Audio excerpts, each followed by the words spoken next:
আবু তোহা মোহাম্মদ আদনান। অনেকে বলে আমার আইডল। আমি বলি আইডল তো তিনি হবেন যিনি ঘরকে সামলাতে পারেন, স্ত্রীর উপরে কখনো হাত তোলে না। কিন্তু তোমরা কাকে আইডল মনে করছো? কষ্ট নিবেন না। আবু তোহা মোহাম্মদ আদনানকে রব পাকড়াও করেছে। আজ থেকে 1 বছর আগে সে বলেছিল রসুলের উপরে যখন ওহি আসা বন্ধ হয়ে গেল, রসুল নাকি একদম পাগলের মতো হয়ে আত্মহত্যা করতে চেয়েছিল। আত্মহত্যা মহাপাপ এমন একটা জিনিস যখন রসুলের উপরে চাপিয়ে দিয়েছিল, আমার আল্লাহ সেটার বদলা হিসেবে এখন তার অবস্থা আরো করুণ হয়ে গিয়েছে। পরকীয়ার দোষে এখন আবু তোহা আদনান নিজেই আত্মহত্যার দিকে যাচ্ছে। ইন্নাহুম ইয়াকিদুনা কাইদা ওয়া আকিদু কাইদা ফামাহিলিল কাফিরিনা আমহিলহুম রাইদা। আমার আল্লাহ যখন ধরবে তখন ছুটতে পারবে না। খুদা পকড়ে তো ছোড়া লে মোহাম্মদ, মোহাম্মদ পকড়ে তো ছোড়া কুই नहीं सकता। কথা বলো ঠিক কি না?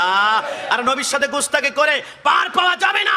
নিশ্চিত তোমাকে দুনিয়াতে লাঞ্ছিত হতে হবে। আমি আপনাকে কিভাবে বুঝাবো জানি না, তবে আপনি শুনে নেন। পৃথিবীর জমিনে এমন একটি বংশ আছে, এমন একটি সম্প্রদায় আছে যারা জন্মের পর থেকে মৃত্যুর আগ পর্যন্ত এদের মুখের ভিতরে এখনো পর্যন্ত কোনো দাঁত উঠে না। কিয়ামত পর্যন্ত আল্লাহ উঠাবেন না। এটা শাস্তি। আল্লাহ কেন শাস্তি দিয়েছেন? আমার আল্লাহ বলে শোনা, রসুল যখন উহুদের ময়দানে যুদ্ধ করতে করতে করতে করতে রসুল মুস্কি হাসছিল, দূর থেকে উতবা ইবনে আবি ওয়াক্কাস নামক একজন গাদ্দার সরকারে মদিনার দিকে টার্গেট করে এত জোর একটা পাথর মেরেছিল। সরকারে মদিনার মাড়ির দাঁতের নিচের দাঁড়িতে রুবাই নামক একটা দাঁত আছে, ওই দাঁতটা ভেঙে গেল। ওইখান থেকে 1 ফোঁটা রক্ত জমাট বেঁধে আস্তে করে যখন জমিনের দিকে পড়বে, আমার আল্লাহ বলে জিব্রাইল, আমার বন্ধুর 1 ফোঁটা রক্ত যদি দাঁত মোবারক থেকে জমিনে পড়ে, দুনিয়ার যত সবুজ গাছপালা আছে আমি আল্লাহ জ্বালিয়ে পুড়িয়ে আঙ্কার করে ফেলবো। জিব্রাইল যা, আমার বন্ধুর রক্ত তোর হাতের মধ্যে নিয়ে নে। জিব্রাইল বলে 600 নূরের পাখা নিয়ে রসুল্লাহর সামনে ডান হাতটা যখন বিছিয়ে দিলাম, 1 ফোঁটা 2 ফোঁটা 3 ফোঁটা করে রক্ত পড়তে লাগলো।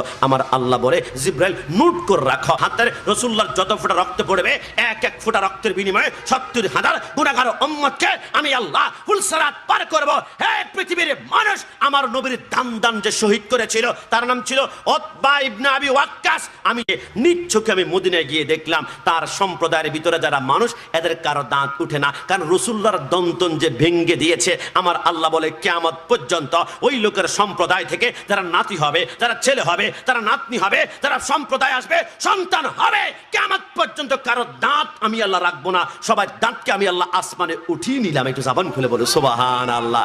নবীর সাথে গাদ্দারি করলে পৃথিবীর জমিনে একমাত্র দাঁতবিহীন মানুষের বংশ উতবা ইবনে আবি ওয়াক্কাসের। নবীর সাথে গাদ্দারি করিও না, দুনিয়াতে লাঞ্ছিত হবা। আমরা সুন্নিরা অনেক ভাগ্যবান। ওরা বলে না যে হুজুর তো কি হয়েছে, 1 ঘন্টা কথা বললে স্লিপার টাঙে একটু বের হতেই পারে।